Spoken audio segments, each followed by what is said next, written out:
Last night's episode of The Bachelorette was amazing with a capital A. Now, I know you guys are expecting me to speak in Croatian. I'm sorry, I don't know what that sounds like, and I feel like even if I tried, you guys, wouldn't know what I was saying.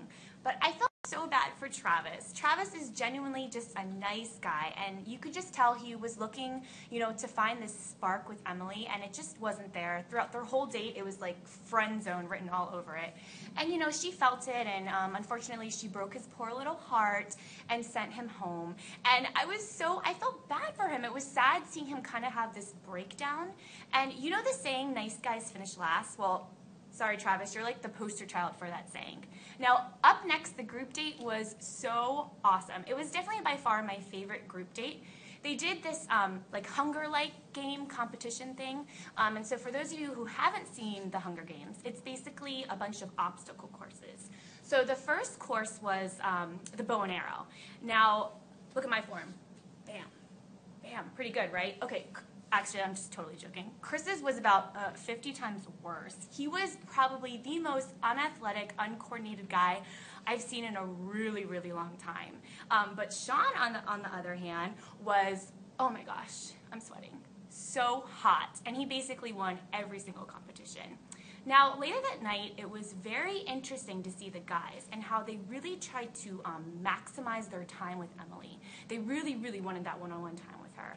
And I kind of teared up. I know this is really cheesy, but I teared up when her and Jeff were sitting underneath the blanket, underneath the stars, and they were just talking.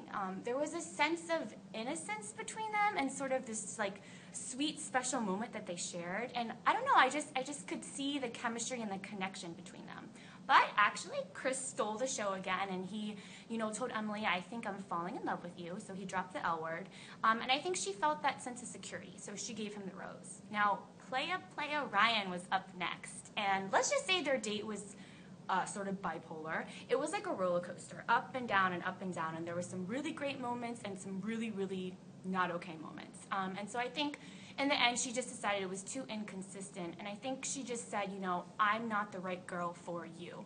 And it was funny just to see him sit there in shock. I mean, he seriously didn't move. He didn't get up. And he was I think this was the first time I've seen a bachelor try to just persuade her to keep him.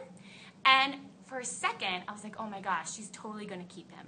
But she didn't. She stuck to her guns. Good job, Emily. And Ryan, we'll see you never. So next up was the rose ceremony, and gosh, I can see her, she had a tough time deciding if she wanted to send Doug or John home, because I don't think she has this really strong connection, but I think she wants to give them a chance.